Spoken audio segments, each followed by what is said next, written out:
주진우 라이브 스페셜.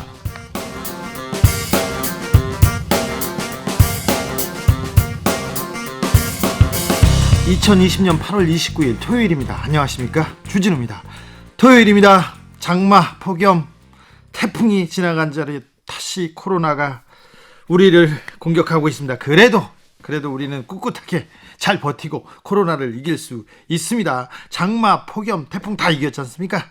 자, 토요일 이 시간에는 일주일 동안 주진우 라이브에서 가장 중요한, 가장 재미있었던 부분만 모아서 듣는 그런 시간입니다. 토요일의 남자 KBS 김기아 기자와 함께합니다. 어서 오세요. 안녕하세요, 김기아 기자입니다. 토요일 오늘 방송만 들으셔도 보셔도 일주일 동안 있었던 중요하고 재밌는 내용을 쏙쏙 다 할 수 있는 주진우 라이브 스페셜 잘 모아봤습니다. 사실 좀 더 들어야 되는데, 더 들으면 더 좋죠. 네, 더 들어야 되는데 토요일 거 듣고 들어보고 또 다른 방송으로 결정하시면 주진우 라이브 다른 날로 넘어가셔도 됩니다. 괜찮습니다. 좋습니다. 자, 어떤 장면 모았습니까?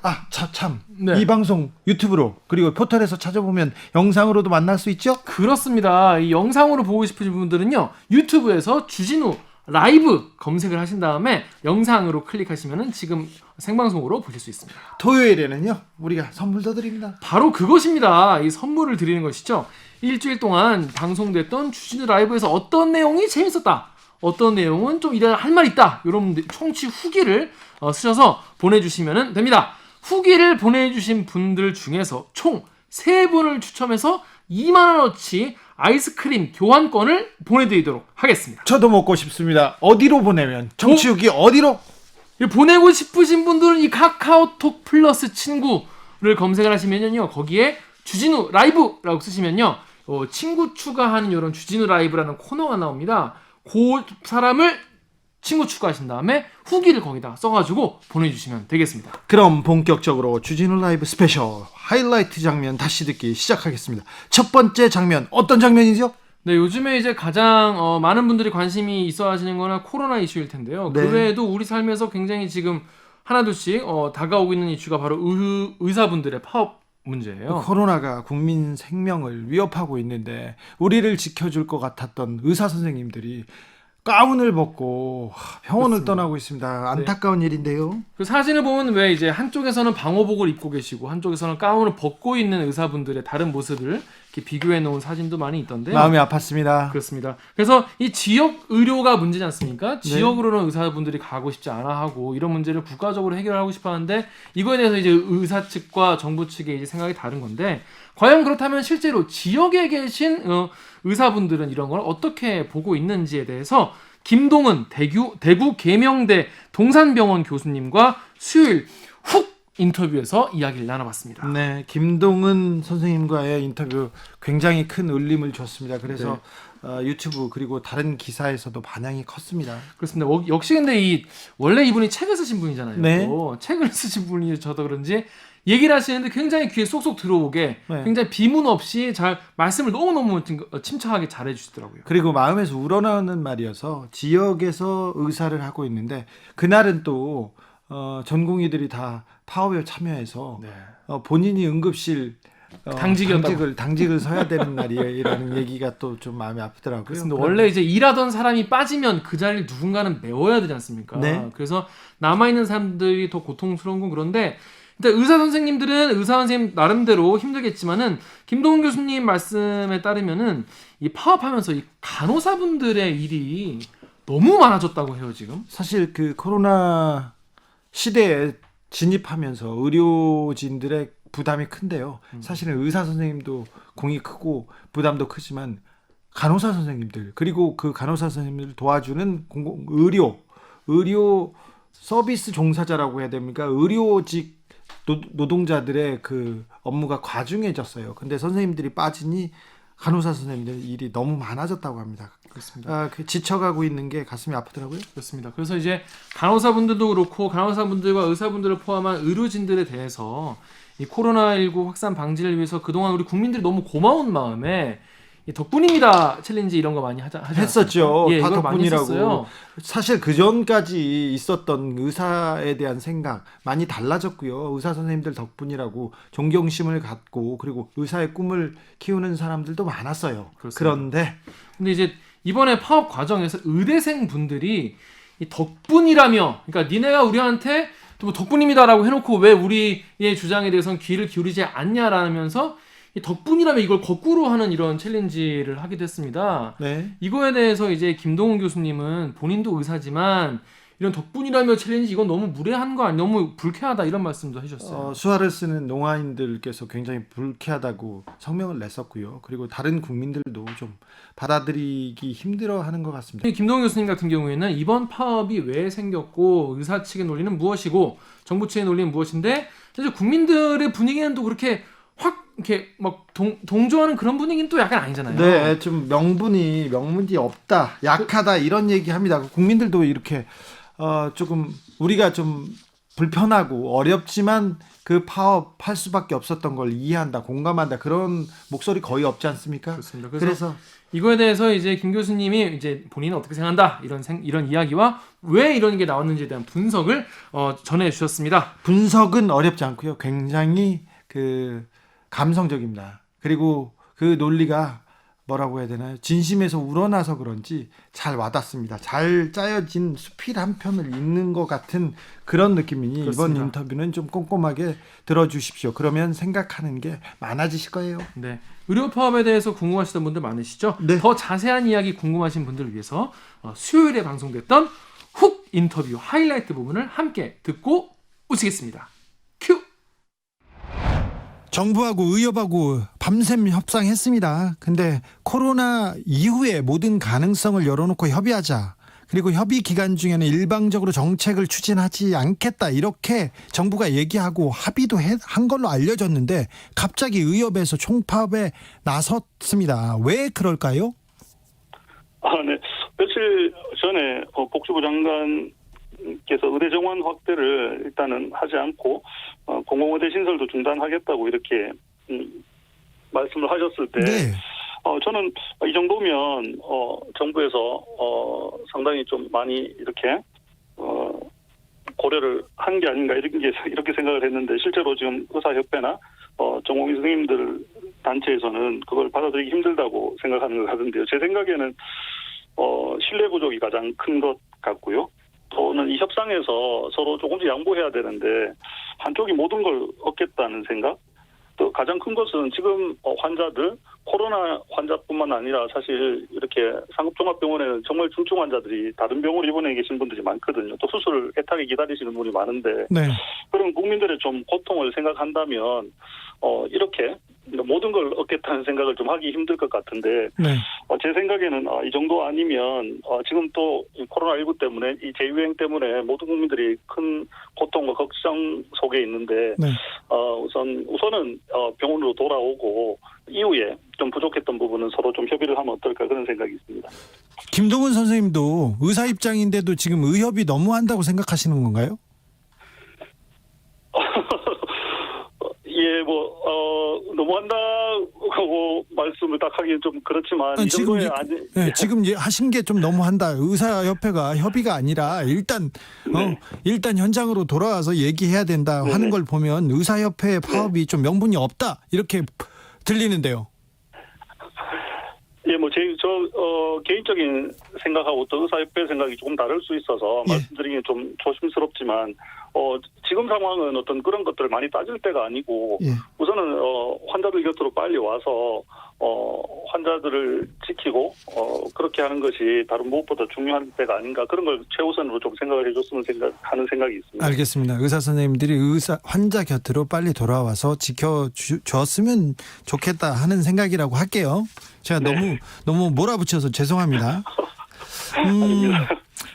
의사 선생님들이 덕분에라고는 할 때 언제고 이렇게 의사 뒤통수를 치나 이렇게 분노하고 있던데 정부가 추진하는 안이 어떤 안에 대해서 이렇게 불만일까요? 그래 아까 의대 정원은 이미 문제가 아닌 것 같은데요. 일단 뭐 덕분에라고 했으면서 뭐 왜 이제 와서 의료계가 이렇게 반대하는 정책을 추진하느냐, 그래서 뭐 덕분에를 거꾸로 이렇게 했는 제가 그림도 보고 했는데 상당히 좀 불쾌했거든요. 저는 의사인데도 불구하고 예. 왜냐하면 그 덕분에 그렇게 했는 국민들이 한 건 의사만을 상대로 했던 게 아니잖아요. 그때 같이 고생했던 많은 의료인들에게 고맙다고 얘기한 건데 아무리 지금 좀 날카로운 상황이라 하더라도 또 우리 많은 장애인들께서 보시기에는 상당히 좀 이렇게 어이없는 그런 걸 사용하는 건 좀 잘못됐다고 생각하고 의대생들이 사과를 했기 때문에 다행이라고 생각합니다. 그런데 의대생들하고 같이 있는 저희 같은 사람들 저부터 우선 좀 죄송하다는 말씀을 드려야 될 것 같고 지금 원하는 것은 뭐냐면 처약급여와 이런 것도 포퓰리즘이라고 얘기를 하고 있고 그다음에 정원은 모자라지 않다고 지금 자꾸 의협에서 얘기를 하고 있고 공공의대 자체는 설립을 아예 하면 안 된다고 얘기를 하고 있어서 정부에서 생각하는 거와 너무 좀 다른 생각을 갖고 있어서 이게 협상이 좀 어려운 것 같습니다. 네. 코로나19로 인해서 우리 공공의료의 현실이 좀 취약하다, 좀 확충해야 된다 이런 의견은 많이 나왔지 않습니까? 그런데 네. 왜 하필 지금 이렇게 네네. 의사 선생님들이 집단 행동을 하는지 저는 굉장히 좀 의문이 있습니다. 왜 하필 지금일까요? 가장 위험하고 가장 중요한 시기이기도 한데요. 네, 그렇죠. 이게 의사 한 사람을 길러내는데 시간이 좀 많이 걸리거든요. 보통 네. 20살에 이렇게 의대 입학하면 30대 중반이 돼서 실제로 이제 활동할 수 있는 의사로 배출이 되거든요.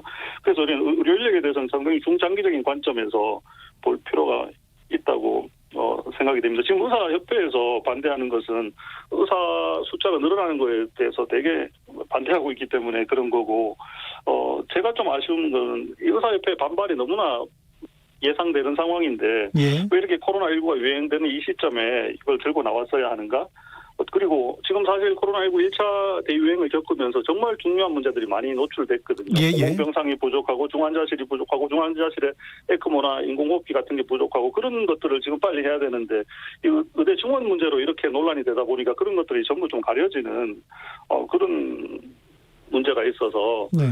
좀 안타깝습니다. 그리고 의대 증원만이 아니고 사실은 아까 말씀하신 공공병원이 더 늘어나고 공공병상이 늘어나고 인프라가 구축이 돼야지 공공의사들이 가서 활동을 할 수가 있는데 그런 돈이 많이 드는 일, 또 시간이 많이 드는 일에 대해서도 제대로 계획을 미리 좀 보여주셔야지 이게 설득이 좀 될 수 있을 것 같습니다.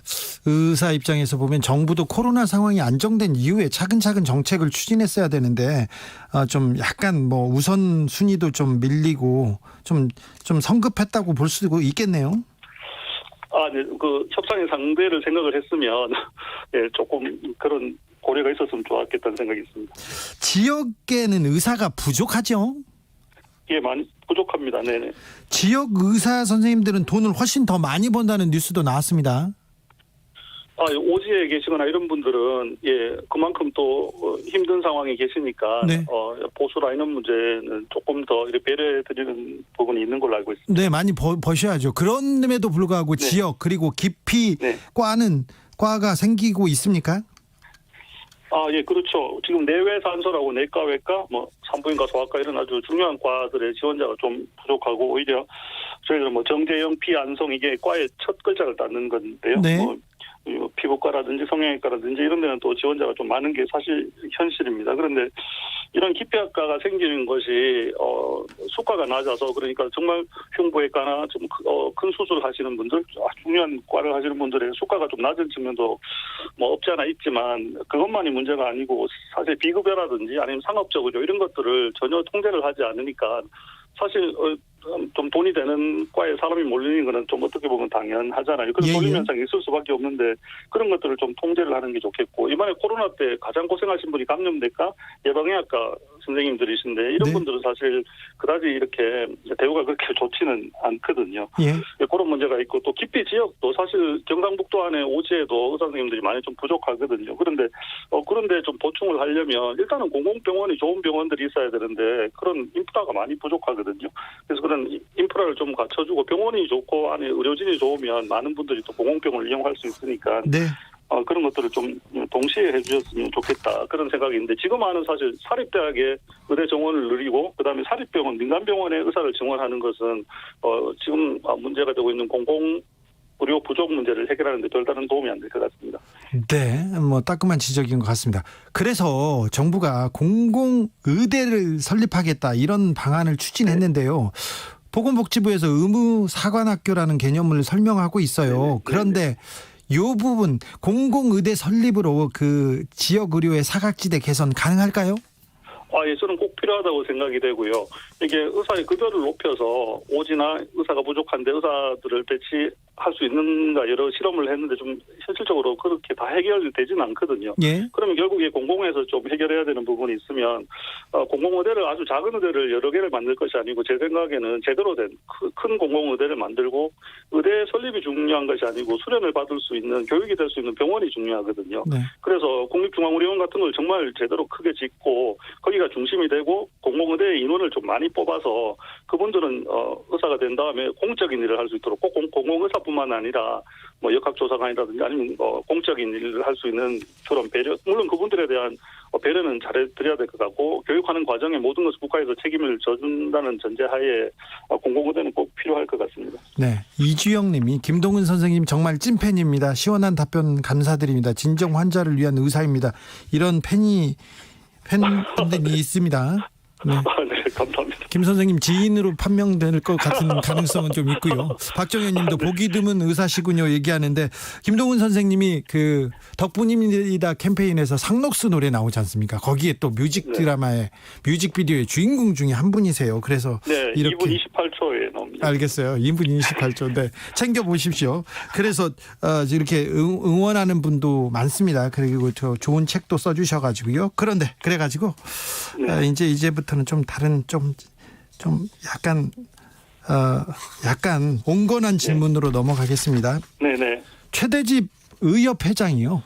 좀 네. 반정부 성향이 강한 것 같아요. 의협 지도부도. 그래서 이렇게 좀 극단적으로 좀 투쟁을 하시는 거 아닌가 이렇게 의구심을 갖는 분들도 많습니다. 이 부분에 대해서는 어떻게 생각하세요? 예, 제가 잘 모르겠고요. 예. 2019년에 보면 진찰료를 30% 인상을 해달라고 했다가 정부가 거절하니까 네.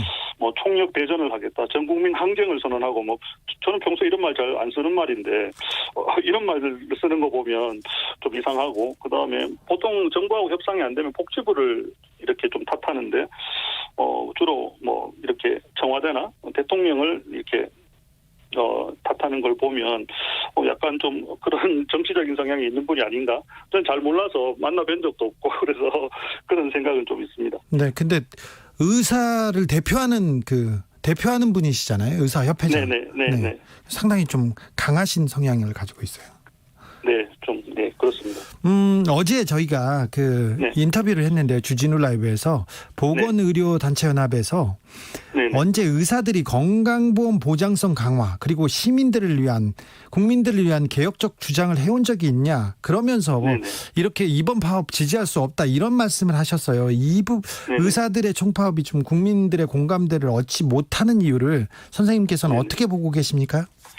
첫 번째는 좀 명분이 약한 것 같고요. 많은 국민들은 의사가 증원됐을 때 국민들에게 좋은 점은 있지만 어떤 나쁜 점이 있는지 좀 이해하기 힘들어하시고 그 의협에서는 그렇게 하면 경쟁이 심해져서 이렇게 과잉진료 같은 게 늘어난다고 얘기는 하는데 그거는 말이 안 되는 얘기거든요. 과잉진료는 원래 하면 안 되는 거고 그래서 명분이 약한 게 첫째고 두 번째는 이렇게 코로나19 때문에 많은 국민들이 고통을 겪고 있고 병원에 많은 환자들이 지금 수술도 대기하고 기다리고 있고 이런데 의사들이 이런 파업 투쟁을 하는 거에 대해서 윤리적으로 보이지 않는 거죠. 지하철 노조가 이렇게 파업을 하는 것은 그냥 불편을 감수하면 되는데 많은 국민들에게 의사들의 파업은 마치 생명과 관련된 문제를 이렇게 비칠 수밖에 없기 때문에 국민의 생명을 가지고 네네네. 그리고 그동안 의협이 그러면 정말 어떤 그런 국민들의 또는 취약계층의 그런 문제에 대해서 발벗고 나선 적이 있었는지 그런데 더 적극적으로 그동안 활동을 했었으면 더 많이 지지를 할 텐데 그런 게 좀 약해서 지금 많은 지지를 받지 못하고 있는 것 같습니다.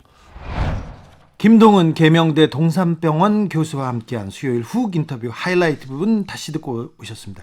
이 인터뷰는 좀 풀 버전으로 들으셨으면 합니다. 그렇습니다. 이 주진우 라이브를 팟캐스트나 유튜브에서 다시 풀 버전을 들으실 수가 있습니다. 8월 유튜브나 팟캐스트에서 주진우 라이브 검색을 하셔가지고요. 8월 26일 수요일 1부를 들으시면 되겠습니다. 이 인터뷰는 그 김동훈 교수 인터뷰만 따로 잘라져 가지고 지금 인터넷에서 돌고 있습니다. 그러니까 한번 좀 들어보시면 이 코로나 시대 의사들의 생각, 그리고 우리는 어떤 세상을 살고 있는지도 다시 한번 생각해 보게 됩니다. 주진우 라이브 스페셜 KBS 김기아 기자와 함께하고 있습니다. 다음으로는 어떤 장면이죠? 네, 지금 코로나 확산 일로인데 이 과정에서 한 명, 지금 가장 뭐랄까요, 주목받고 있는 한 명을 고르라면 역시 전광훈 목사겠죠. 믿습니다. 예, 왜냐하면은 이 사랑제일교회가 이제 참석한 그 8월 15일에 있었던 광복절 집회 이후에 굉장히 확산세가 늘어난 데다가 믿습니다. 예, 관련해서 가짜 뉴스를 마구 퍼뜨리고 계시고, 예를 들어서 뭐 보건소가 자꾸 양성을 만들려고 한다, 원래 음성인데 그렇습니다. 부터 시작을 해서 관련 신도들이 또 이걸 거부하고 또 정광훈 목사는 아무 말이나 막 하는 분이신데요. 근데 지금은 굉장히 좀 조심해야 되는 게 코로나 시대지 않습니까? 그리고 가지고 있는 영향력이 어마어마해졌어요. 네. 그래서 그분들의 그 신자들, 사랑하는 신도들의 건강, 생명까지 위협할 수 있기 때문에 지금은 좀 자제하셔야 되는데, 그렇습니다. 병원에 들어가서도 그냥 유튜브 방송 막 하시는 것 같아요. 목사님 좀 자제해 주십시오. 그렇습니다. 예, 안 그래도 지금 예전 같으면 우리가 좀 여유가 있지 않습니까, 우리 사람들이. 네. 그래서 뭐 어떤 주장을 하든지 간에 그래, 그렇게 생각할 수 있지, 그렇게 말할 수 있지라고 하겠지만은 지금은 정말 심각한 상황이잖아요. 네. 그럼에도 불구하고 자꾸 이런 이 영향력을 이용해서 이 방역을 방해하고 있는 건 아니냐, 이런 얘기가 나오는데, 그래서 서울시가 코로나19 방역비가 그 집회 때문에, 그 정광훈 목사 때문에 너무 많이 나왔다, 그래서 구상권을 청구하겠다라는 이야기를 했습니다. 그러자 정광훈 목사 측에서는 계속해서 고소를 남발하고 있습니다. 서울시에도 고소했고요. 그 다음에 또 다른 언론기관도 그랬고요. 대통령한테도 지금 고소를 하겠다고 지금 큰 소리를 내고 있는데, 전 목사한테 우리가 그 방역에 대한 책임을 물을 수 있을까요? 구상권 청구돼서 돈을 받을 수 있을까요? 에 대해서 이 수요일 코너죠. 재판 5분 전 코너에서 양지열, 박지훈 변호사와 함께 이야기를 나눠봤습니다. 네. 얘기를 하면서 좀 안타까웠습니다. 정광훈 목사는 제가 오랫동안 알고 지내고 저의 취재원이기도 합니다. 개인적으로 통화를 엄청 많이 하시더라고요. 네, 그런데 좀 어떻게 이번만큼은 좀 자중하셨어야 되는데, 말렸어야 되는데, 노력이 부족했구나, 그런 생각도 드는데, 누구 말도 안 듣는 분이세요. 그런 것 같아요. 하느님한테도 까불면 죽는다고 말하는 분인데 누구 그러니까, 말을 들겠어요. 아무 말도 안 들을 것 같습니다. 네. 예. 그래도 말렸어야 되는데 병원에서도 말려야 되는데 말릴 사람이 없는 것 같아서 좀 그렇습니다. 누가 이분을 교계, 정계 거두로 만들었는지 굉장히 좀 걱정이 되고 한탄스럽습니다. 그렇습니다. 그래서 지금 일부 언론에서는요, 지금 법조계의 말을 빌려가지고, 뭐 구상권 청구를 해봤자 받아내기 어려울 거다, 이런 식으로 언론이 먼저 앞서서 이거 구상권 청구 의미 없다, 이런 식의 보도를 자꾸 하고 있어요. 그동안 세월호 때 구원파 유병헌 회장 일가, 그리고 그 이후에 코로나 시대에도 신천지에 대한 소송이 진행되고 있거나 진행됐는데요. 구상권 청구가 쉽지 않았어요. 그런데 이번에는 그 구상권 책임을 당사자한테 물을 수도 있고, 그리고 중간에 방역을 방해하면서 숨고 거짓말해서 이 방역 책임자들을 굉장히 곤란하게 했던 그런 사례가 있어서요. 그런 부분은 구상권 청구가 충분히 가능하다는 변호사들의 지적도 있습니다. 그렇습니다. 지금 뭐 주변 사람들을 만나거나 이런 이야기를 나눌 때 보면은, 야, 그거 본인이 물어내야 되는 거 아니야? 뭐 이거 국가가 다 해줘야 돼? 이런 얘기를 많이 나누지 않습니까? 네. 근데 그런 거에 대해서 뭔가 법률적으로 뭔가 정리되고 그런 이야기들을 이번에 잠깐 죄송합니다. 다시 할게요. 그래서 이런 거에 대해서 법률적인 이야기를 양지열, 박지훈 변호사와 함께 나눠봤으니까요. 요거에 대해서 더 자세한 이야기 궁금하시죠? 수요일 재판 5분 전 하이라이트 부분을 함께 듣고 오시겠습니다. 큐! 8.15 집회에서 시작된 코로나 확산세 꺾이지 않고 있습니다. 계속 나오는데요. YTN에서 단독 보도했습니다. 전광훈 바이러스 배출량 매우 높아 12일부터 전파 위험, 이렇게 이런 기사가 나오자마자 정광훈 목사 측이 아니 바이러스 배출량 이런 것까지 보도하냐 그러면서 언론사 고소하겠다 이렇게 맞서고 있습니다. 요거 어떻게 돼가고 있습니까? 뭐 이제 지금 나온 얘기 정도 상황이 벌어진 것 같고요. 네. YTN에서 저도 이 보도를 보면서 그럼 이걸 왜 보도를 했을까라고 생각을 해봤는데 사실 이제 감염 위험성, 전파 위험성이 얼마만큼이나 높았느냐라는 거잖아요. 그러니까 그날 집회 이후로 그 이후로 뭐 예를 들어서 본인과 정광훈 목사의 변호인도 이게 광복절 집회 나가지 말라고 말렸던 변호인도 감염이 됐다는 거 아니겠어요? 네. 그만큼 이제 위험성이 높았던 상황이었다라는 것을 YTN은 알리고 싶었던 거죠. 그리고 그거를 그래서 방역 당국에서도 그 내용을 이제 파악을 했던 거고, 근데 그게 뭐 거꾸로 뒤집으면 인권 침해다라고 주장을 하면서 고소를 하겠다고 나선 거죠. 오호. 결국은 이제 법적인 부분은 어떻게 되냐면 이 감염병 예방법 위반에 비밀 누설이 있긴 해요. 네. 뭐 그것도 그거지만 명예훼손의 부분이 될 수가 있고 예. 공익적 측면이 있냐 없냐가 가장 중요할 것 그렇죠. 같습니다. 그 제가 설명드린 게 공익이 그런 공익을 그렇죠. 따져볼 수 있을 것 같다는 거죠. 예컨대 공익적 목적으로 진실된 것은 오로지 진실됐다면 처벌하지 않거든요. 네. 취재를 정확하게 했고 뭐 이게 맞고 그리고 공익성이 있다면 처벌의 가능성은 적은데 글쎄요 공익성이 저는 있다고 봐야 되지 않을까요? 지금 양변을 설명했던 것처럼. 바이러스 배출량 이건 또 처음 그러니까 들어봤어요. 저는 이거는 진실. 이거 처음 들어보셨어요? 네. 그거 저 전파력 그 자기 그 가지고 있는 거에서 네. 얼마만큼이나 사람에 따라서 다르다는 얘기는 좀 나왔었어요. 그렇죠. 그래서 네. 슈퍼 전파자라는 슈퍼 전파자. 얘기가 그래서 나온 거고. 지금 그러면 그 정광훈 목사가 슈퍼 전파자가 될 수 있다. 바이러스 배출을 많이 한다. 이게 비말 이렇게 침 많이 튀긴다. 아니 이런 그건 다른 얘기입니다. 이분 침 많이 튀깁니다. 제가 이건 잘 알아요. 아, 그래요? 네. 아우, 네. 같이 계셨어요? 아니요. 제가 취재를 여러 번 했는데 최근에 하신 건 아니죠? 오래됐어요. 그렇죠. 네, 깜짝 놀래 오래됐어요. 지금 나가야 되나 지금. 요새는 네. 전화로 합니다. 일단은 이거 뭐 CT 값이라고 뭐 합니다. CT 값이라고 하는데 이게 뭐 진실된 것이라고 하고 네. 또 이 무렵에 많이 만났거나 접촉했던 사람은 상당히 위험하다. 네. 지금이라도 혹시나 뭐 증상이 없더라도 빨리 임해라는 취지잖아요. 그렇죠. 검사 임해라는 그런 취지면 그게 뭐 YTN이든 어떤 언론기관이든 뭐 조선일보에서 이걸 했다고 하더라도 저는 공익성이 있다고 저는 생각이 들거든요. 지금 사랑제일교회 관련해서 확진자가 오늘 기준으로 해서 800명이 넘었습니다. 네. 900명. 그러면 900명이 벌써 넘었나요? 네. 아까 오후에 800명대였는데 그러면 그 교회 내에서 이렇게까지 많은 사람들이 나온 이유가 있을 거 아니에요. 네. 그 원인 중에 한 사람으로 지목이 되는 겁니다. 가장 중요한 원인 제공자가 네, 정광훈 목사죠. 근데 더 나아가서 문제는 그 이후로도 지금도 이 행적을 감추고 있는 사람들이 있잖아요. 그렇죠. 심지어 부산에서 잡힌 사람 같은 경우에는 광화문 집회 이전에도 사랑제일교회 예배를 같이 했었고 그리고 광화문 집회도 했고 그러다가 휴대전화 끄고 잠적했다가 네. 휴대전화 잠깐 켠 거를 경찰이 출동해서 잡을 정도로 지금 몸을 감추고 있거든요. 이런 사람들이 바이러스에 감염됐을 가능성이 높다는 얘기예요. 정광훈 목사가 언론에서 계속 비판 보도가 나오니까 가만히 있다가 병원에 간 다음 날 언론이 이럴 수 있냐면서 언성을 높이더라고요. 뭐냐면 정광훈 목사 위중하다 이렇게 했는데 나 위중하지 않아. 나 안 아파. 나 몸도 쌩쌩해 그러면서 네. 전화가 와가지고 계속 화를 내더라고요. 언론이 사실 보도를 안 한다고. 그렇게 가만히 보고 있다가 바이러스 배출량 나오니까 좀 약간 여기에다가 조금 화풀이하는 것 같아요. 하여튼 이분은 박 변호사가 잘 설명한 것처럼 사실 여부 그리고 이제 그게 정말 공익성이 인정될 수 있느냐 네. 이걸 가지고 아마 뭐 YTN이 책임을 져야 되느냐 마냐가 나눠지지 않을까 싶습니다. 요 문제는 조금 더 지켜보겠습니다. 정지용님이 라디오 듣다 주유소를 지나갔어요. 아이고 불 들어왔는데 우퍼요 이렇게. 네, 박지훈 변호사한테 손해배상 청구하세요. 네네네. 아유. 그러면은 구상권 청구할 수 있을까요? 아니요. 어려울 것 같습니다. 자, 요게 더 중요한 문제인데요. 서울시가 사랑제일교회 정광훈 목사한테 방역비 관련해서 구상권 청구하겠다 이렇게 했는데 정광훈 목사가 돈을 낼까요? 받을 수 있을까요? 이 문제 어떻게 될까요? 일단은 구상권이라는 걸 좀 짧게 설명을 해드리면 네. 손해가 발생했잖아요. 네. 실제로 손해 발생을 시킨 사람이 있을 겁니다. 그게 뭐 예컨대 사랑제일교회라든지 정광훈 측일 수 있어요. 네. 그 사람이 직접 손해배상을 해주는 게 아니고 국가가 해준 다음에 그 책임자한테 새로 청구하는 걸 구상권이라고 표현하거든요. 예.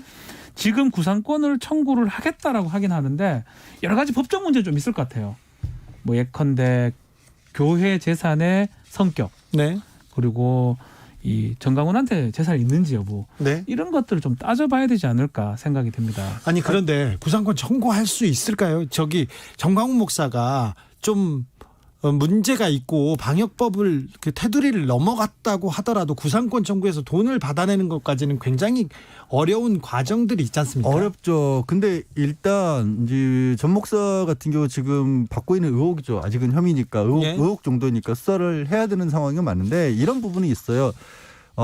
광화문 집회에 그러니까 서울 사랑제일교회에서 확진자들이 나오고 있다는 사실을 알면서도 광화문 집회에 참석하도록 독려를 했다. 동력했죠. 그리고 안 했다고 말하고 그거 거짓말이었습니다. 그리고 그 이후에 광화문 집회 이후에 더 많은 사람들이 전파가 될 가능성을 알고 있었으면서도 숨으라고 했다. 만약 네. 이게 또 전 목사의 지시였다라면 네. 이거는 책임져야 될 부분이 생길 수 있다는 거고요. 오히려 후자가 훨씬 더 크게 그렇죠. 왜냐하면 지금 뭐 서울시에서 유튜브로도 방송도 만들고 했지만 한 사람이 방역과 관련해서 그 이동동선을 거짓말을 했을 때 그걸로 인해서 추가적으로 검사 비용 드는 게 어마어마하거든요. 네.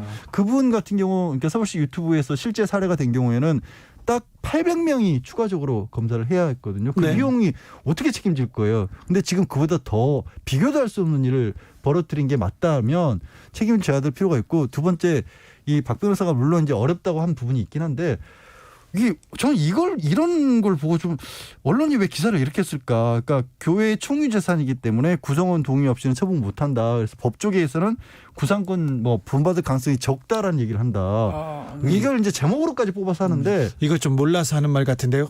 저는 이게 이럴 때 아니요. 법조계는 어디예요? 어느 법조계요? 어느 법조계예요? 잘 모르는 사람들? 누구한테 물어보고 법조계 그러니까 차라리 썼으면 좋겠어. 누구 변호사. 그러니까. 그 양반한테 물어보고. 박지훈 신났네. 박지훈 변호사 잘 아는. 아니, 왜냐- 그럼 설명해 주세요. 네, 박 네. 변호사 설명하세요. 이게 좀 총류라는 얘기를 해요. 네. 교회 재산에 대해서 이거를 어떻게 행사할 수는 없다. 왜냐하면 공유가 있고 합유가 있고 총류가 있는데 재산 소유 형태 중에 총류는 뭐냐면 어떤 재산 관련해서 교회에서 교단 같은 걸 열어가지고 이걸 다수결로 결정하는 뭐 이런 얘기를 지금 갑자기 하는데 사실 저는 교회에 물을 것도 별로 없이 정광훈한테 물을 수가 있다는 생각이 들거든요. 그러니까요. 교회 얘기할 필요가 없어요. 개인한테도 가능하죠. 개인이 지금 잘못했어요. 네. 방역 수칙 위반했고 네. 정광훈의 재산만 있다면 그리고 교회가 총류고 뭐고 별로 중요하지 않은데 지금 뭐 이상한 법리를 얘기해가지고 못 받을 것이라는 타이틀로 지금 계속 보도가 되고 있는 거는 조금 이상하다고 생각합니다. 그러니까 언론 보도가 왜 받아내기 힘들 듯 돈 받을 가능성 적어 구성원 동의 없이 처분 못해 이걸 제목으로까지 뽑았는데 박 변호사 얘기한 것처럼 이거 따질 필요 없이 그냥 전 목사 개인한테 받으면 되는 거예요. 네. 아무튼 구상권이라는 게 지금껏 잘 해결된 적이 없었어요. 세월호 때 물론 그 쉽진 구원파한테도 그랬고요. 네. 그 유병원 회장 그 가족한테도 장남이죠. 그랬습니다. 네. 그리고 신천지 때도 마찬가지입니다. 0646님이 신천지는 구상권 청구 받았나요? 얼마나 걸리나요? 법적인 기간이 오래 걸리겠죠. 천억대 소송이 진행 중인데 예, 지난 6월에 네. 6월에 대구시에서 신천지 교회와 이만희 총회장을 상대로 1,000억대 규모 손해배상 소송 청구했습니다. 진행 중이고요. 네. 메르스 때도 청구했던 금액의 아주 적은 양만 인용이 됐습니다. 네. 이거 1,000억 다 되지 않을 겁니다 아마. 네. 저는 이 말씀을 좀 드리고 싶어요. 인용 여부는 뭐 두 번째고 그건 사법부에서 판단할 부분이고요. 또 입증을 해야 됩니다.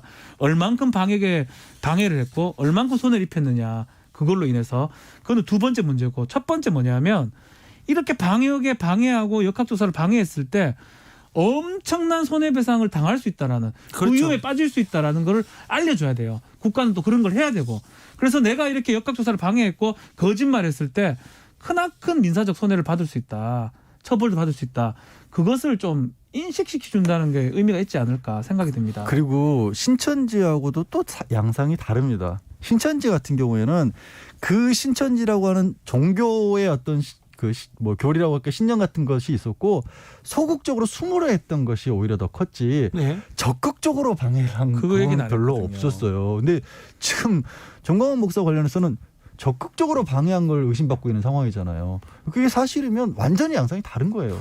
지금 뭐 종교 탄압이라면서 기자회견 계속 열고 있고요. 아니, 오늘도 했죠? 어느 종교 얘기를 하면서 왜 자꾸 중국이 책임져야 될 거를 우리한테 책임을 씌운다는 등 북한이 우리한테 테러를 했다거나 뭐 정권에서 이거를 사주했다가 연방제가 뭐 고려 연방제 같은 소리하고 앉아 진짜.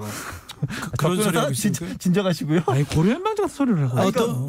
그러니까 그 일부러 양성을 만들어낸다는 식의 얘기들이 나오잖아요. 네. 그거는 전혀 다른 얘기지 않습니까? 다른 얘기죠. 그런 얘기를 하면서 또 이런 얘기도 합니다. 같은 날 집회원 민주노총도 있는데 거기에는 구상권 청구 안 하고 우리한테만 하느냐 이런 의견도 그러니까 있어요. 그거는 정치적인 어떤 얘기가 들어간 건데 지금 더 나올 수도 있습니다만 민주노총 같은 경우에는 지금까지 한 명이 확진이 된 걸로 나왔거든요. 근데 한 명이 확진됐다는 얘기는 뭐냐면 그 집회에서 걸렸다는 게 아닌 거예요. 그렇잖아요. 한 명밖에 없다면. 네, 그렇죠. 뭐 상황이 개연성이 높다고 보기는 좀 그러니까 상황이 달라요. 어쨌든 간에 그 민주노총에서 뭐 지도부라든지 방역 그 관련해서 역학조사 해보니까 아직까지는 확진자는 없고요. 양성자는 없기 때문에 만약에 거기서 더 나온다면 또 어떤 행동을 해야 하냐에 따라서 민주노총에서 네. 마찬가지로 사랑제일교회하고 같은 상황이 될 수가 있지만 그렇다면 비판받아야죠. 근데 지금은 드러난 건 없습니다. 그냥 확진자 한 명 있을 뿐이고 그것에 대해서 민주노총에서는 하겠다. 적극적으로 적극적으로 검사하겠다 그런 그랬어요. 상황입니다. 네. 다르죠. 그러니까. 양지열, 박지훈 변호사와 함께한 수요일 재판 5분 전 하이라이트 부분 다시 듣고 오셨습니다.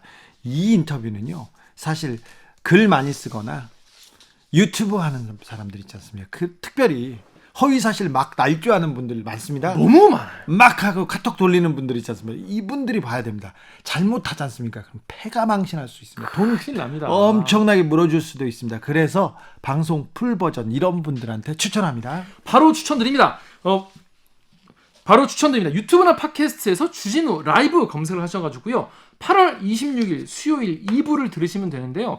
이 8월 26일 수요일 1부는 또 김동훈 선생님이시기 때문에 쭉 들어. 쭉 들으시면은 그냥 싹 들으시면 된다. 싹 들으시면 풀버전 됩니다. 싹 들으면 된다. 네. 이렇게 추천을 드리겠습니다. 주진우 라이브 스페셜 영상으로도 만나실 수 있습니다. 유튜브에서 주진우 라이브 검색해서 들어오시면 되는데요. 포털 사이트에서 주진우 라이브를 좀 쳐보세요. 그러면요, 유용한 정보들이 많이 있습니다. 쏟아집니다. 그리고 네. 이렇게 영상으로 보기 힘든 상황에서 이 주진우 라이브 포털에서 검색하시면요, 관련된 뉴스나 관련된 인터뷰 녹취록 같은 게 나오기 때문에 뭐 그거를 보시는 것도 하나의 방법일 수도 있습니다. 유튜브에서 주진우 라이브 치지 않습니까? 그러면 좋은 그 컨텐츠들이 계속해서 연결되니까 그렇게 좀 한번 해보세요. 괜찮습니다. 네. 김기아 기자, 마지막으로 만나볼 장면 어떤 장면입니까? 네, 마지막 하이라이트는 목요일 훅 인터뷰에서 골라왔는데요. 지금 2차 재난지원금 줘야 된다. 어떻게 줘야 되냐, 누구에게 줘야 되냐, 선별 지급이냐, 뭐 전원 지급이냐, 얼마냐, 뭐 엄청 얘기가 많지 않습니까? 그런데 1차 재난지원금의 효과는 얼마나 있었나, 2차 재난지원금은 어떻게 해야 되나, 건국대학교 경제학과 최백은 선생님과 함께 이야기를 나눠봤습니다. 최백은 교수님이 화가 엄청나게 나 있습니다. 왜 계속 화를 내시더라고요. 2차 재난지원금 지금 당장 모두에게 줘야 된다. 급하다, 시간이 없다 계속 얘기하고 있거든요. 경제학자가 보기로는 지금 빨리 돈을 풀어야 되는데 좀 그 시간을 놓치고 있는 것이 가슴 아픈가 봐요. 그래서 계속해서 화를 내셨어요. 그렇습니다. 이게 뭐 선별적으로 하면 무슨 기준으로 선별을 해야 되냐, 무슨 뭐 또 이게 재난지원금이 나가면은 또 나라 빚이 또 늘어나는 거 아니냐, 뭐 이런저런 걱정이 있는데 최백은 교수님이 다 계산해 보니까 그 문제 없다. 그냥 모든 사람들에게 빨리 다급하게 주는 것이 결국에는 국가 경제에 도움이 되는 것이다. 이런 주장을 펼치셨어요. 홍남기 경제부총리한테 굉장히 큰 비판을 했어요. 그게 뭐라고 하시더라고요. 주술에 걸려 있다고 막 하셨는데 네. 사실 1차 재난지원금 때도 최백은 교수가 목소리를 높이고 네. 관료들은 손을 좀 내젓는 상황이었어요. 그런데 시장이 다급하다고 하면서 민주당에서 청와대를 압박했고 관료들이 나중에 손을 들고 1차 재난지원금을 줬습니다. 근데 효과가 지금 명확하게 보였다면서 1차 재난지원금의 효과를 설명했는데요. 재난지원금이 이런 그 사회에서 이런 효과를 보고 있구나, 그런 생각도 했고요. 배울 게 많았습니다. 그렇습니다. 특히 이제 방송을 당시 녹화할 때 상황보다 지금 더 약간 상황이 안 좋아졌잖아요. 네. 그래서 30일부터는 이제 3단계에 준하는 2단계, 그러니까 이제 수도권 같은 경우에는 그런 조치까지 들어가는데, 이런 상황에서 정말 재난지원금 효과가 있지 않겠나 이런 생각도 들었고요. 그래서 관련돼서 이 재난지원금 뭐 이게 성격이 어떤 것이고 이게 경제적으로 이게 어떤 계산이 이루어지는가에 대해서 이제 궁금하신 분들 많으시죠? 더 자세한 이야기 목요일 훅 인터뷰 하이라이트 부분을 함께 듣고 오시겠습니다. 큐! 2차 재난지원금 지급 여부가 지금 뜨겁게 논쟁이 되고 있습니다. 교수님은 어떻게 생각하십니까? 이거는요. 예. 지금 당장 줘야 되고요. 네. 모두에게 그냥 다 줘야 된다. 이게 기술적으로나 선별은 기술적으로 불가능해요. 잠시 설명드리겠지만요. 네. 그다음에 경제적으로도 모두에게 주는 게 가장 베스트입니다. 일단 주고 예. 일단 주고요. 주고 빨리 줘야 됩니다. 주는 지금- 것도 빨리 줘야 됩니다. 예, 지금 뭐냐면 국회 이동주 의원이 네. 긴급하게 조사를 했는데 네. 8월 17일 그러니까 8.15 그 집회 이후에요. 8월 17일부터 일주일간 이 소상공인들의 매출액 조사를 했어요. 예. 했는데 1년 전에 비해서 마이너스 18%포인트가 그러니까 18%포인트가 줄어들었어요. 네. 일주일 사이에. 예. 그만큼 지금 그러니까 상황이 굉장히 지금 빠르게 악화되고 있습니다. 지금 악화되고 있고 지금 3단계 격상으로 가는 길목이어서 좀 더 위축될 것 같은데. 당연하죠. 그래서 빨리 줘야 된다는 예. 거죠. 재난지원금이 소비 확산과 경제 활성화로 바로 이어집니까? 예, 이거는 있잖아요. 네. 우리가 그 통계청에서 발표하는 그 경제 동향들이 있습니다. 네. 그걸 보게 되면요. 일단 뭐냐면 소상공인들이 하는 그 소매 판매액이 5월 달부터 정확하게 증가를 하기 시작해. 지난해에 비해서요. 네. 그것도 뭐냐면 지역화폐를 쓸 수 있는 이 소상공인들 대상으로 백화점 이런 데는 마이너스 행진이 여전히 지속되는데 재난지원금이 효과를 봤다고 볼 수 있나요? 당연하죠. 예. 네. 두 번째는 뭐냐면은 일자리 감소가 취약계층 일자리 감소가 4월 달에 정점을 찍으면서요. 그다음부터 좀 완화되기 시작했습니다. 네. 그것도요. 그다음에 우리가 2, 4분기에 OECD 국가들 성장률 결과가 나왔는데 우리나라가 가장 1등을 했어요. 그 이유가 이 민간 소비 지출이에요. 예. 그러니까 수출이라든가 기업 투자는 여전히 마이너스 행진을 하고 있었는데 2분기에도 민간 소비 지출만 플러스로 반전을 합니다. 그게 이제 그러니까 이 재난지원금 효과라 이거예요. 예. 재난지원금을 지금 속히 다 줘야 된다 이렇게 말씀하셨는데 홍남기 경제부총리나 우리 경제팀에서는 그렇게 생각하지 않는 것 같아요. 예. 그게 지금 그러니까 그 잘못된 주술에들 걸려 계시는데. 주술이요? 예. 그리고 일부 정치인들은 무지의 결과고요. 자, 주술부터 얘기하죠. 예. 첫째 뭐냐면 기술적으로 이게 선별이 불가능한 이유가요. 예. 우리가 재난지원금이라는 것은 일종의 사회적인 재난으로 인해서 생긴 경제적 충격. 우리가 수해 피해가 생기게 되면 침수가 되면은 보상을 해주잖아요. 정부가 그러니까 일정하게 그러니까요. 한 네. 200만 원 정도씩이요. 집 네. 침수됐을 때. 그런 것처럼 사회 재난으로 인한 경제적인 충격, 소득 후퇴에 대해서 정부가 좀 보존을 해주겠다는 거예요. 예. 근데 우리가 2분기 가계 소득이 발표가 됐어요. 22일 날에요. 그걸 보게 되면은 상위 10%부터 하위 10%까지 전체 계층이 다 소득이 후퇴가 됐어요. 재난지원금 효과가 없었으면 다 후퇴했다고요. 예. 그러니까 뭐냐면 하위 10%는 10만 원이 줄어들었습니다.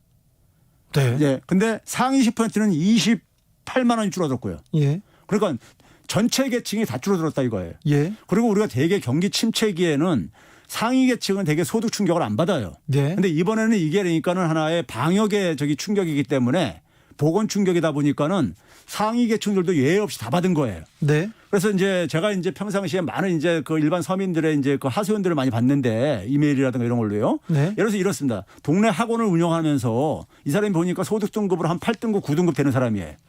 근데 학원이 안 되잖아요. 네. 그래가지고 자기가 지금 소득이 지금 거의 끊어졌다 이거예요. 근데 이런 사람들 만약에 작년도 소득 기준으로 하게 되면요. 다 탈락됩니다. 네. 탈락돼 버려요. 네. 그러니까 뭐 그런 사람들이 그러니까 부지기수예요. 그러니까 그 선별을 하는 것 자체가 불가능합니다. 예, 그 기준을 정하는 게 굉장히 어렵다는 거죠. 아니 어려운 게 아니라 불가능해요. 불가능하게 되면요. 거기서 배제된 사람들은 굉장히 불평불만이 나옵니다. 네, 불만 생기죠. 불평불만 나오게 되면 결국은 뭐냐면 그것이 어디로 돌아가겠습니까? 집권 여당이라든가 정부한테 돌아가져요. 예. 그러면 제가 그래서 이걸 가지고 이건 미래통합당 도와주는 일이다. 예. 이렇게 얘기를 하고 있는 것이고요. 그다음에 보게 되면요. 우리가 소득계층을 보게 되면은 근로소득자하고 자영업자를 크게 나눌 수가 있는데요. 제가 먼저 자영업자들을 먼저 소개해 드릴게요. 자영업자 하위 20%가요. 한 마이너스 3만 원 정도 줄어들었어요. 네. 네? 순수하게요. 그다음에 상위 20%가 한 43만 원 줄어들었습니다. 그러니까 큰 음식점 하시는 분들도 타격을 받았다는 얘기예요. 예. 그런데 그렇게 타격을 상위 계층들도 많이 받았는데 그분들은 배제한다는 것은 이거 형평성상 말이 안 되는 얘기죠. 월급쟁이들도 마찬가지로 다 타격받았습니다. 상위 계층이 더 많이 받았어요. 네. 예. 네, 코로나 시대에 거의 소득 뭐 줄어들었다. 그 예. 경제적으로 어려움 겪고 있다는 사람들이 많습니다. 예. 근데 정부에서 선별 지급에 무게를 싣고 있는 모양새입니다. 홍남기 경제부총리는 또 지급을 위해서는 100% 국채 발행 불가피하다 이런 얘기도 했는데 네. 지금 교수님 좀 화나셨죠? 예. 네. 홍남기 부총리하고 이 정부의 지금 선별 지급 이런 것 때문에 화나셨어요? 예, 이게 왜 그러냐면요. 우리가 국가 부채를 얘기할 때는 국가 부채 비중을 가지고 얘기를 해야 됩니다. 네. 우리 개인들도 그러니까 소득이 많은 사람하고 적은 사람하고 네. 똑같이 부채를 비교를 할 수는 없잖아요. 그렇죠. 국가도 마찬가지입니다. 네. 그러니까 GDP 대비 국가 부채의 비중을 우리가 얘기를 해야 되는데 예. 했는데 제가 계산을 해봤어요. 네. 14조 3천억 원을 주게 되면은 부채가 그만큼 증가하죠. 국가 그렇죠. 국채를 발행해서요. 예. 그다음에 뭐냐면 소득도 그만큼 증가합니다. 최소한요. 네. 그렇죠. 주머니에 돈들이 들어오는 거니까요. 그렇죠. 그다음에 또 한 가지가 있는 게 뭐냐면요. 자, 사람들이 14조 3천억 원을 받게 되면은 쓸 게 아닙니까? 써야죠. 쓰죠. 네. 쓰면 뭐냐면 음식점에서 그걸 결제를 하게 되면은 네. 부가가치세를 내죠. 예. 세금을 거치는 게 있습니다. 정부에. 네. 그건 정부의 부채를 줄여주는 효과가 있죠. 예. 그렇죠. 조금 줄여주겠죠. 그래서 그걸 가지고 다 종합적으로 해서 계산을 해보니까요. 네. 안 줄어들어요. 하나도요. 아, 그래요? 국가 부채 비중은요. 43.5%에서 안 줄어들어요. 그래요? 안 늘어나요. 그러니까요. 그런데 거꾸로 안 주게 되면 어떤 결과가 나오느냐. 오늘 그 이주열 한국은행 총재가 예. 마이너스 한 1.1%포인트 정도 더 하향 조정했죠. 올해 경제 성장률 1.3% 마이너스 1.3%. 그러니까 그게 0.2에서 마이너스 0.에서 마이너스 1.3이니까 네. 마이너스 1.1%포인트를 하나 하락시킨 거예요. 예, 예. 그거를 고려했을 때 제가 계산을 해보니까요. 얼마가 나오냐면요. 43.5%에서 44%로 증가합니다. 예. 0.5%포인트가 오히려 증가해요. 왜 그렇냐면요. GDP가 감소하는 거니까요. 네. GDP가 감소, 국가 부채는 안 증가하더라도 돈 안 줬으니까요. 예. 그 대신 GDP가 감소하잖아요. 마이너스 1.1%포인트만큼요. 네. 그게 20조가 넘게 감소가 되어져요. 예? 그러니까 분모가 감소하니까 국가 부채 비율은 증가를 하죠. 예. 거기다가 뭐냐면 자영업자들 도산하죠. 그다음에 뭐냐면 임시직, 일용직 일자리들 날아가죠. 많은 일자리들이요. 그러면은 어느 게 더 바람직한 선택이냐 이거예요. 자, 지금 교수님은 계속해서 지금 급히 바로 다 주자 이렇게 얘기하는데 네. 홍남기 경제부총리 그리고 김상조 정책실장은 그거 어렵다 이렇게 얘기를 계속 하는 것 같은데요. 그거 때문에 화난 것 같은데 좀 천천히 가시죠, 교수님. 근데 아니, 자, 교수님이 이렇게 얘기를 하면 예. 그러면 정부나 예. 저기 청와대에서는 잘 안 듣습니까? 이 얘기를? 이게 안 듣는 사람들이 있고 듣는 사람들이 있죠. 예. 예. 근데 기재부에서는 네. 기본적으로 그러니까는 이 기재부도 그런 거 다 공무원들이 다 그런 게 아니라요. 네. 주로 이제 그러니까 책임을 맡고 있는 예. 기재부에서는 1차 때도 예. 선별적으로 맞죠? 예. 줘야 된다. 그렇습니다. 계속 안 주려고 계속 그랬었죠. 버텼죠. 예. 그랬었죠. 그러다가 타이밍도 놓치고 예. 예? 그러다 보니까 효과도 그러니까 적게 나타나고 그렇게 됐죠. 빨리 줘야 되는데 예. 빨리 줘야 효과가 더 있습니까? 예. 근데 빨리 예를 들면 경제 정책은 타이밍이 굉장히 중요해요. 예. 자, 예를 들어서 지금부터 한 달 이후에 주게 되면요. 한 달 동안에 많은 자영업자들 쓰러지는 사람들이 생기잖아요. 그 쓰러지고 나면 그 사람들 부채 빚만 남습니다. 폐업하고 나면요. 네. 다시 재계약도 힘들어요. 예? 지금 폐업이 지금 계속 줄 폐업이 예상될 정도로 절체절명에 아주 어려운 시기군요. 지금 제가 아까 얘기했잖아요. 18%포인트나 이미 그러니까 지난 일주일 사이에 지금 벌써 감소가 됐다고요. 예. 그러니까 제가 지금 그 학교가 건대에 있는데요. 네. 거기도 상권이 굉장히 형성돼 있는데. 그렇죠. 1학기 때 수업을 못 했잖아요. 네. 그래서 그 사람들이 굉장히 타격이 엄청나게 컸어요. 그래서 폐업하는 가격이 많았죠. 근데 2학기 때 그래가지고 좀 한숨 좀 돌릴까 했어요. 대면 수업 이제 복귀가 되면서. 네. 근데 지금 이게 또 8.15 저 지표를 거대면서 지금 분노 게이지가 폭발 지경입니다. 그런 분들이요. 네. 주변에. 지금 2학기 때 이렇게 만약에 또 상권 죽으면은 다 폐업해야 된다 이거예요. 자, 그러면 2차 전환지원금을 얼마나 이렇게 주는 게 이렇게 맞다고 생각하십니까? 저는 지난 1차 재난지원금을 아까 제가 소개를 했잖아요. 주는 게 예. 국가 부채 비율도 안 증가시키고 네. 그리고 성장률도 방어하고 떨어지는 것도 예. 그다음에 폐업도 막고 일자리 줄어드는 것도 막는다 이거예요. 그 지금 상황 속에서는 이것만큼 그러니까는 대책이 어디 있습니까? 일부에서 지금 일부 정치인들이 방역이 더 우선이다. 경제 살리는 건 좀 나중이다. 예. 이거 재난지원금 받으면 가서 소비하면서 네. 방역에 방해가 된다 이거예요. 네. 근데 그거 참 답답한 얘기입니다. 이낙연 후보가 그 얘기를 했는데요. 예, 뭐 그뿐만 아니라 몇 예. 저 지자체장들도 그런 얘기 했어요. 예. 했는데 그게 자 우리가 방역 그런 식으로 방역을 잘하려면 있잖아요. 그냥 다 문 닫게 하면 돼요. 예? 근데 방역하고 경제는 두 마리 토끼를 같이 잡아야 됩니다. 문재인 대통령이 얘기했듯이. 네. 잡는 방식이 뭐 어떻게 있냐면요. 우리가 대면 소비를 안 하게 하면 돼요. 소위 예. 테이크아웃 하게 되면 되는 거죠. 배달로요. 네. 그럼 정부가 해야 될 일은 뭐냐? 배달 서비스를 그러니까 배달 서비스에 대한 부담을 좀 줄여주거나 배달 서비스를 지원해주는 공공 앱을 이런 작동시킨다든가 이런 방법으로 이거를 해야 되는 것이지. 네. 이걸 아예 그러니까 소비를 못하게 하면은 경제 망친 다음에 방역 지키면 뭐 할 거예요? 알겠습니다. 교수님, 네. 알겠어. 저한테 막 화내는 것 같아가지고 무서워요. 이재명 경기도지사가 전 국민한테 30만 원씩 줘도 부채 0.8% 이거 나라 안 망한다 이렇게 얘기했는데 이 부분은 어떻게 생각하십니까? 이분이 계산을 제가 볼 때는 저기 네. 저 이 최대로가 있는데 이거 그만큼 안 증가한다니까요. 자, 재난지원금을 줘도 예. 이거 줘도 나라 국간 괜찮다 이거 아닙니까? 그렇습니다. 네. 예. 그 큰 부담 없다. 우리 예. 국가 부채 예. 괜찮다. 예. 세금 더 많이 뜯어가는 거 아닌가 이런 걱정도 안 해도 됩니까? 아니 국가 부채 비율이 증가하면 재정 건전성을 걱정하는 사람들이 예. 좀 이제 그러니까 증세를 해가지고 메꾸든지 예. 아니면 아직은 견딜만 하니까 좀 나중에 증세를 하든지 이렇게 선택을 하는 걸 할 수가 있는데 네. 국가 부채 비율이 안 증가하는데 무슨 그러니까요. 세금을 거둘 필요가 있어요. 호호. 건국대 경제학과 최백은 교수와 함께한 목요일 훅 인터뷰 하이라이트 부분 다시 듣고 오셨습니다. 방송 풀 버전은 어디? 유튜브나 팟캐스트에서 주진우 라이브 검색을 하신 다음에 8월 27일 목요일 일부를 들으시면 되겠습니다.